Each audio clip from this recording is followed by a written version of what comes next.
At a friend's wedding, she leaned over and said, "Don't get any ideas. Marriage is for men who deserve it." I smiled. But when the bride tossed the bouquet, what happened next left her speechless. I've always believed that people tell you who they are. You just have to be willing to listen. For 2 years, I was in a relationship with a woman named Claire. On the surface, things were good. We lived together in a house that I own, we had a good social life, and we were, by all accounts, a successful couple. I run a risk management firm, which is a dry way of saying I spend my days analyzing worst-case scenarios and creating contingency plans. It's a job that has made me very good at seeing the cracks in a foundation before the whole thing comes crashing down. Claire comes from a family that values appearances above all else. They have money, but it's the kind of money that's more about status than security. They never approved of me. I was self-made, not from their world. They saw my practicality as a lack of ambition and my quiet confidence as a weakness. Claire, I thought, was different. I thought she saw me for who I was. But over the last year, I started to notice her adopting her family's condescending tone. Little comments here and there, disguised as jokes about my clothes, my car, my friends. I was listening, and I didn't like what I was hearing. The relationship was on a short leash. I wasn't a simp, and I wasn't going to fund a lifestyle for someone who didn't respect me. We had a clear arrangement. I owned the house, but she contributed a set amount for bills each month from her job in marketing. It was a partnership, or so I thought. I had decided, privately, that if things didn't improve, I was going to end it. I was just waiting for one final, undeniable piece of data. That data arrived yesterday, at our friend's wedding. My best friend David was marrying his longtime girlfriend, Maria. It was a beautiful ceremony, the kind that makes you feel hopeful about the world. Claire was on her best behavior, playing the part of the perfect, supportive girlfriend. But during the reception, as we sat at our table, watching the happy couple have their first dance, the mask slipped. She had had a few glasses of champagne, and her condescension was bubbling to the surface. She leaned over to me, a smug little smile on her face, and gestured towards David and Maria on the dance floor. "Don't get any ideas," she whispered, her voice laced with a sweet poison. "Marriage is for men who deserve it." The music was loud, but her words cut through it like a razor. It wasn't a joke. It was a verdict, a judgment on my worthiness, delivered with a smile. She was telling me in no uncertain terms that I was not on her level, that I was a placeholder, a convenience, but not a man she would ever consider worthy of marriage. I didn't react. I didn't get angry. My mind, trained to see the worst-case scenario, simply accepted the data she had provided. This was the crack in the foundation. This was the point of failure. And my contingency plan kicked in immediately. I just looked at her, smiled a calm, pleasant smile, and said, "Of course not." She squeezed my hand, thinking she had put me in my place. She had no idea what she had just set in motion. She thought she was the one in control, the one holding all the cards. She didn't know that I was about to fold, walk away from the table, and then burn the whole casino down. The rest of the reception passed in a blur. I was the perfect boyfriend. I laughed, I socialized, I even danced with her. But all the while, my mind was working, assembling a plan with cold, logistical precision. The final act of the night was the bouquet toss, and I decided, right then and there, that it was going to be the grand finale of our relationship. Update 1. My plan required a few key allies and a bit of luck. The first person I approached was the bride, Maria. I caught her for a moment, while Claire was in the restroom. Maria has known me for years. She's sharp, and she's never been Claire's biggest fan. "Maria," I said, my voice low and urgent. "I need a huge favor. It's about the bouquet toss, and it's about me and Claire." She looked at me, her eyes full of concern. "What's wrong?" "She just told me that marriage is for men who deserve it, and that I shouldn't get any ideas," I said flatly. Maria's face went from concern to furious in a split second. "She did not. At my wedding?" She shook her head. "That's it. I'm done with her. What do you need?" The plan was audacious. I told her that instead of tossing the bouquet to the crowd, I needed her to do something very specific. I needed her to create a moment. She listened, a slow, wicked smile spreading across her face. "Oh, this is going to be so much better than just throwing it," she said. Next, I found my sister, Laura. Laura is a force of nature. She's a lawyer, and she has a flair for the dramatic. She was also my designated getaway driver.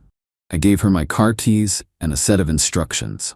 While the bouquet toss was happening, she was to go back to my house, let herself in with the spare key I'd given her, and pack an overnight bag for me. She was also to retrieve a small, very important box from the back of my closet. The final piece was the DJ. I slipped him $100 bill and gave him a very specific musical cue. He was a pro and just gave me a nod and a wink. As the time for the bouquet toss approached, I could see Claire getting excited. She and her single friends were positioning themselves at the front of the crowd, giggling and shoving each other like teenagers. This was her world, a world of superficial contests and public validation. The DJ called all the single ladies to the dance floor. Maria stood on a small stage, her back to the crowd, holding the bouquet. The traditional countdown started, but on one, she didn't throw it. She turned around. She scanned the crowd, her eyes passing over Claire without a flicker of recognition. Then her face lit up. She walked to the edge of the stage and down the small set of stairs directly into the crowd. The women parted for her like the Red Sea. She walked straight up to a woman standing near the back. A woman named Hannah. Hannah was a friend of mine from college, a kind, intelligent, and beautiful person who I had reconnected with a few months ago after she moved back to the city. We were just friends, but there was an easy chemistry between us that had always been there. She was also one of the few people I had invited to the wedding from my side. Maria handed the bouquet directly to Hannah. The crowd was confused, whispering. Claire was standing at the front, her face a mask of disbelief. She had been robbed of her moment, and then the DJ played my cue. The upbeat dance music cut out and a slow, beautiful instrumental piece began to play. All the lights in the room dimmed except for a single spotlight, and that spotlight swung from the stage and landed directly on me. I started walking. I walked past the tables, past the confused guests, and onto the dance floor. I walked past Claire, who was staring at me with her mouth open. I didn't even look at her. I walked straight to Hannah, who was holding the bouquet and looking utterly bewildered. I took her free hand. My sister Laura appeared at my side as if by magic. She handed me the small box from my closet. I turned to Hannah. In front of everyone, I got down on one knee. I opened the box. Inside was a simple, elegant diamond ring. It was my grandmother's ring.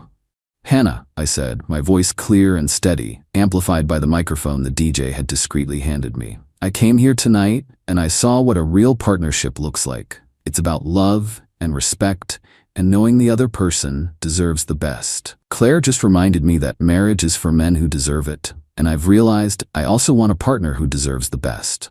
I know this is insane, but I'd rather take a crazy chance on a future with someone as amazing as you than spend another day in a relationship where I'm not valued." I paused. "Will you marry me?" The entire room was silent. You could have heard a pin drop. Hannah was in shock, her eyes wide. Claire looked like she had been turned to stone. Hannah looked at me, at the ring, at Maria, who was giving her a frantic thumbs up, and then back at me. A slow smile spread across her face. "Yes," she whispered. "Yes, I will." The room exploded. Update 2. The wedding reception devolved into the most glorious, beautiful chaos I have ever witnessed. As I slid the ring onto Hannah's finger, our friends erupted in cheers. David and Maria rushed over to hug us. My family was crying with joy. Claire, however, was not cheering. She let out a sound that I can only describe as a wounded animal. She started screaming right there in the middle of the dance floor. She was screaming at me, at Hannah, at Maria. She was calling me a monster, a liar, a cheat. Her friends tried to rally around her, but the tide of public opinion had turned so swiftly and so completely against her that they were left stranded. Most of the guests were either congratulating us or staring at Claire's meltdown with a mixture of pity and disgust.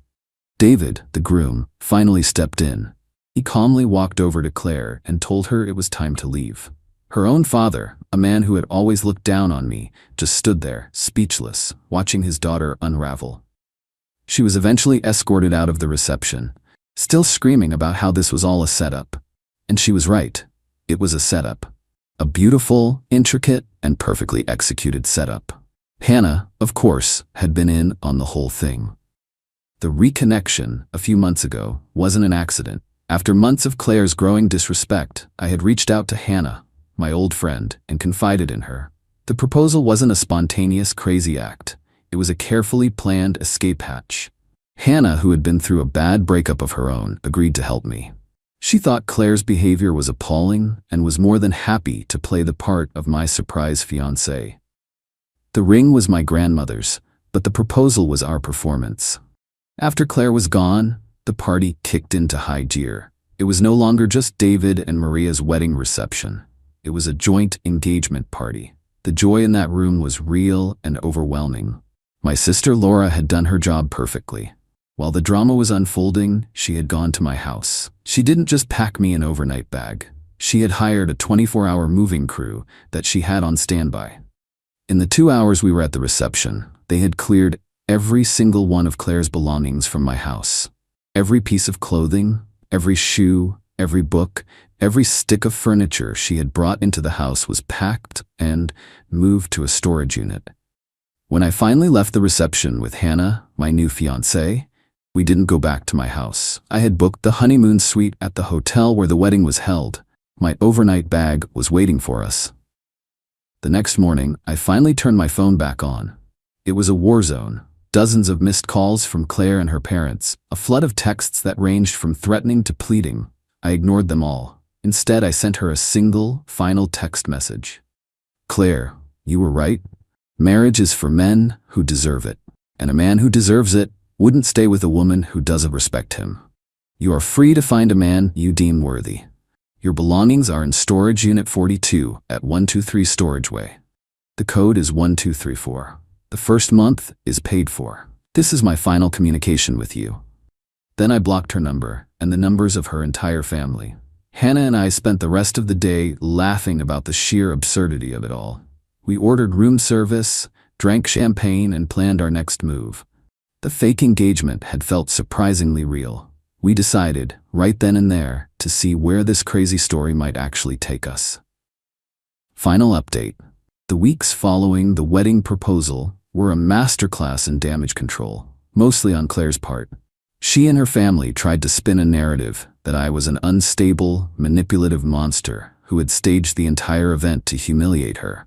They hired a lawyer and sent me a threatening letter demanding financial compensation for emotional trauma and for her share of the assets from our long-term partnership. My sister, who, as I mentioned, is a lawyer, had a field day with their letter. She sent back a response that was both legally devastating and a work of art. It included a detailed accounting of Claire's minimal financial contributions to our household, a copy of the deed to my house, in my name only, purchased before I met her, and a compilation of statements from wedding guests who'd overheard her condescending comments throughout the night. The letter concluded by stating that if they chose to pursue legal action, I would be filing a countersuit for defamation and for the repayment of several large personal expenses she had charged to my credit card over the past year. They went silent after that. The threat of having their own finances and Claire's behavior scrutinized in a courtroom was enough to make them back down. The social fallout was even more satisfying. The story of the proposal became the stuff of legend. David and Maria, my loyal friends, made sure the true version of events was the one that circulated. They told everyone about Claire's comment, about her disrespect, and about how I had simply taken her at her word. Claire, who had always been so concerned with her social standing, was now a pariah. She was the woman who had been so arrogant that her boyfriend proposed to another woman in front of her. She eventually had to move back in with her parents. Her marketing job, which was at a firm where social connections are everything, became untenable. She quit a few weeks after the wedding, unable to face the whispers and the pitying looks. As for me and Hannah, the fake engagement turned into a real relationship faster than either of us could have expected. The adrenaline and sheer absurdity of that night forged a bond between us that was stronger than any relationship I had ever known. We spent the next few months getting to know each other again, not as old college friends, but as two people who had found each other in the most unconventional way possible. We got married 6 months ago. It was a small, quiet ceremony on a beach with just our closest friends and family. David and Maria were our witnesses. There was no drama, no performance, just a real, honest commitment between two people who respect and admire each other. I learned a powerful lesson from all of this. When people show you who they are, don't try to convince yourself they're someone else. Don't make excuses for them. Just listen. Claire told me I didn't deserve to be married to her, and I finally realized she was absolutely right. I deserved so much better. And in the end, that's exactly what I got. She wanted to be the final word on my worth. Instead, she just became the first sentence in a much better story. It started in a grocery store of all places. The first time it happened, I barely even registered it as a thing. It was just weird. My girlfriend Isabella and I were grabbing stuff for dinner. I couldn't find the specific kind of olives she wanted, so I flagged down a young guy who was stocking shelves. As I was describing the jar, Isabella walked up, plucked it from the shelf right behind him, and dangled it in front of my face. She looked at the employee, a kid of about 19, and said with a theatrical sigh, "Sorry about him, he's completely helpless without me." Then she laughed. And the kid, not knowing what else to do, laughed with her. My face got hot. It was a small thing, a stupid little jab, but it was the public nature of it that stung. It was like she had just formed a little club with a total stranger, and I was the punchline. I didn't say anything. I just took the jar and we kept shopping. Later that night, something else weird happened. We got home, and as we were putting the groceries away, she was all over me. Way more assertive and intense than usual.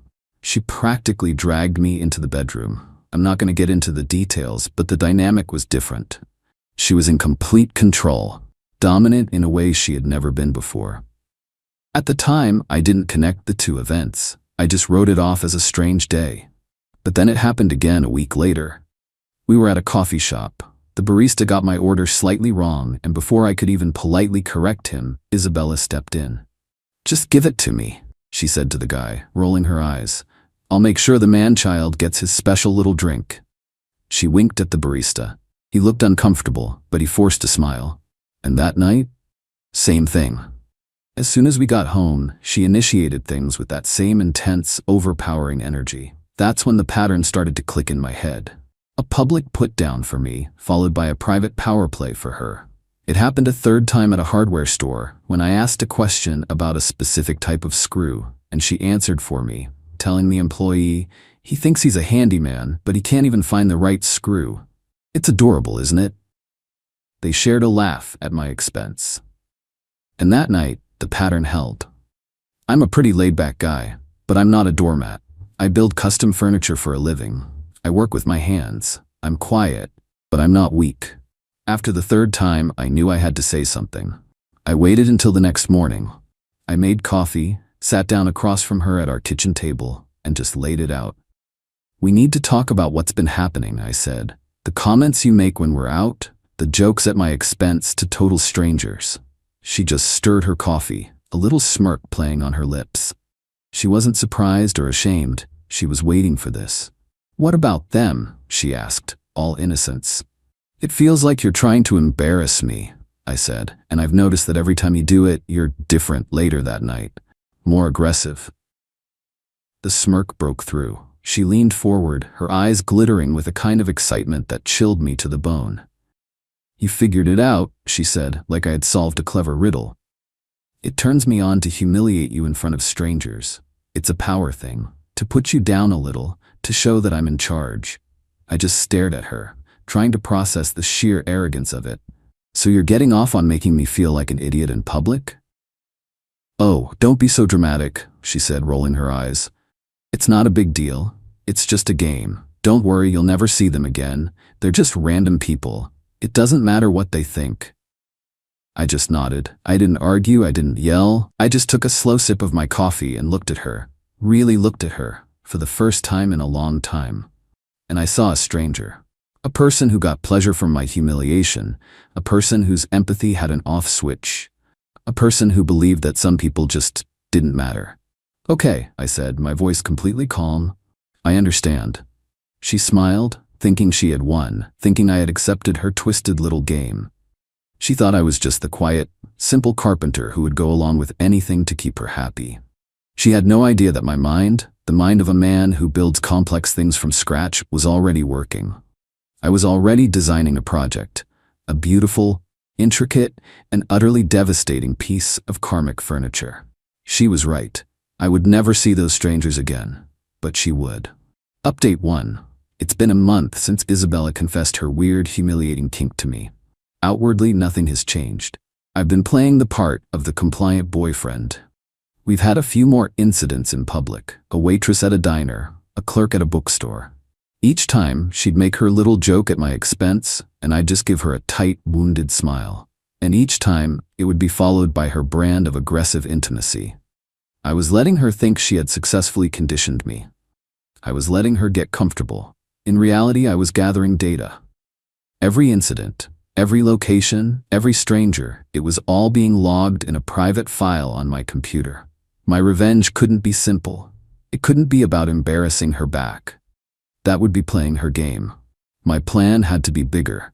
It had to target the very foundation of her belief system: that strangers are disposable, that their opinions are worthless.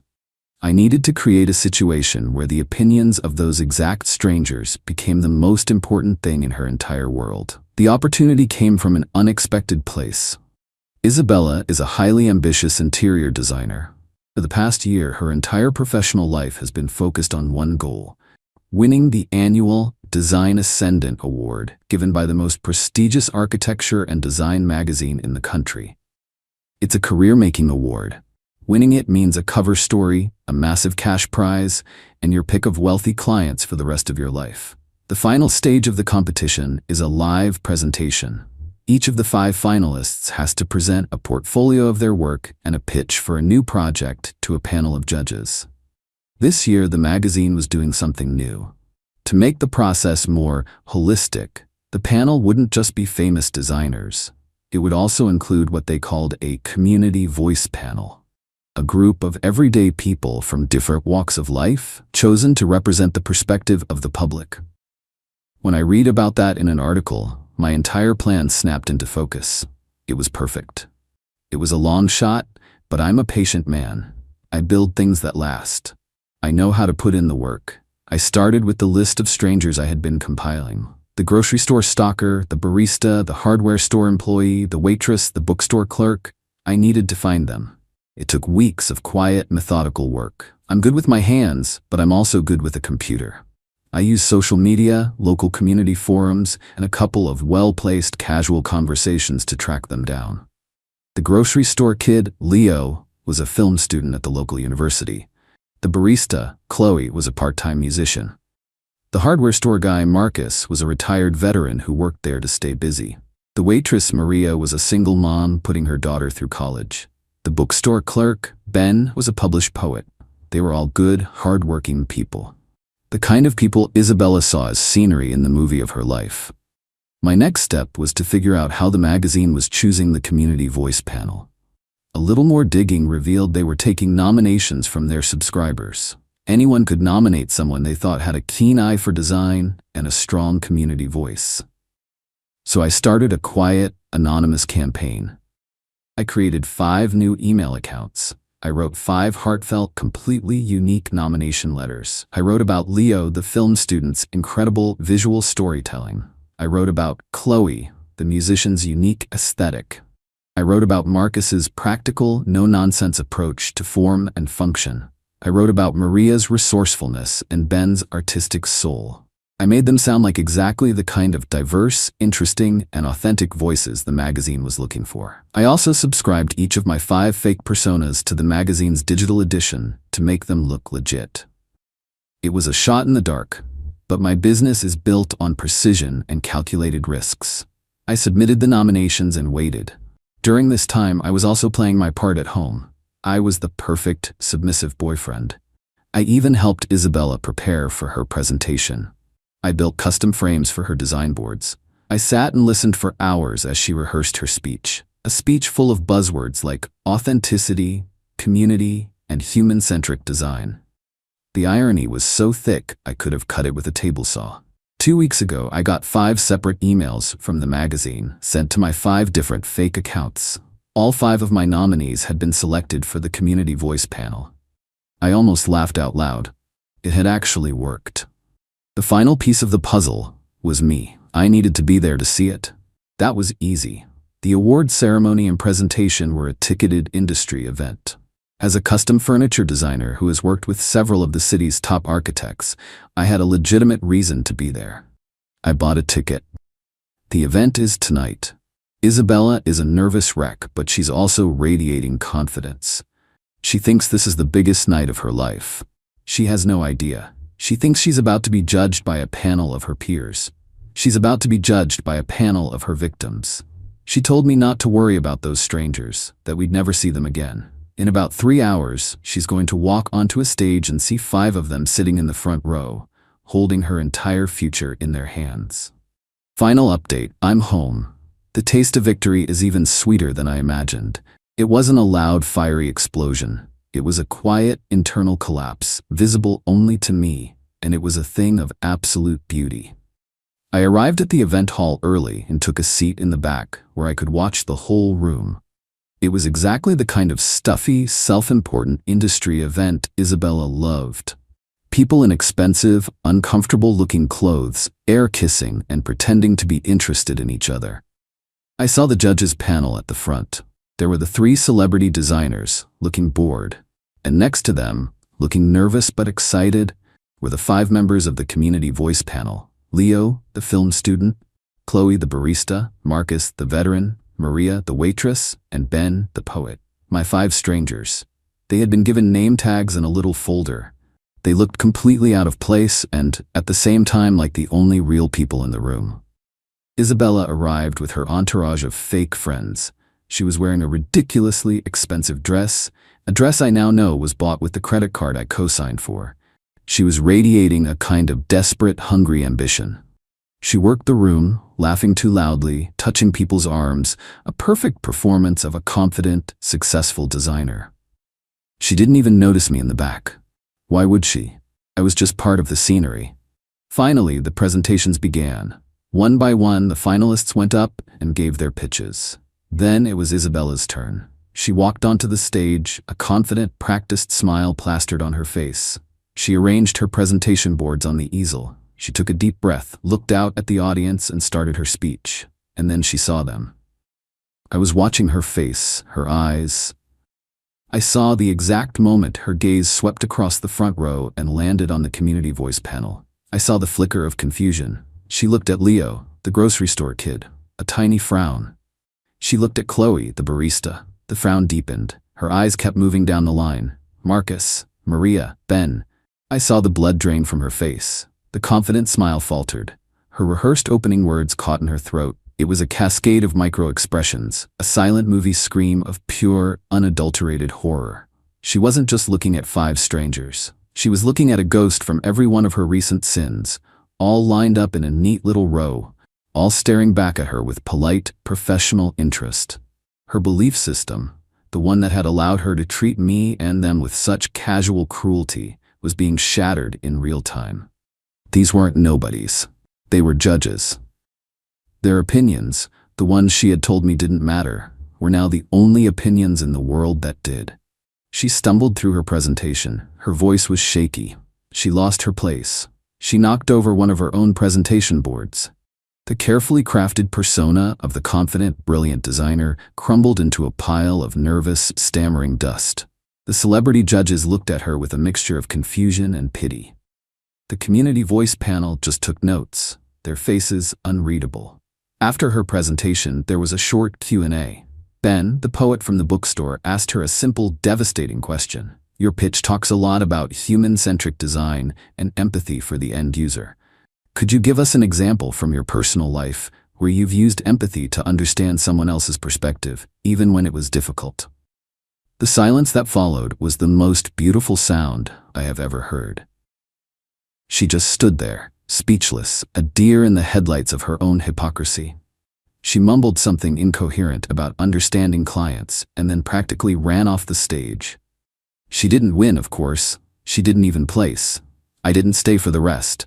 I had seen what I came to see. I was walking out of the hall when I heard my name. It was her. She had cornered me by the exit. Her face was a wreck, a twisted mask of rage and humiliation. You did this, she hissed, her voice low and shaking. Somehow you did this. I didn't deny it. I just gave her a calm, quiet smile. I have no idea what you're talking about, I said. It seems like a strange coincidence, but I guess it just goes to show you, doesn't it? The world is a small place. You never know who you're going to see again.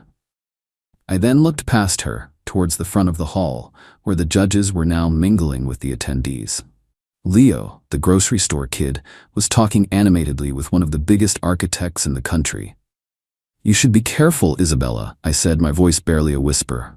You based your entire life on the idea that some people don't matter, but everyone matters. You just never know who holds the key to the door you want to walk through. I didn't wait for a reply. I just turned and walked out into the cool night air, leaving her standing there, alone in a crowd of people, finally and completely humiliated, not by me, but by the quiet, undeniable weight of her own actions. She got her thrill, she got her power trip, and tonight, she got the bill. And it was a price she will be paying for the rest of her career.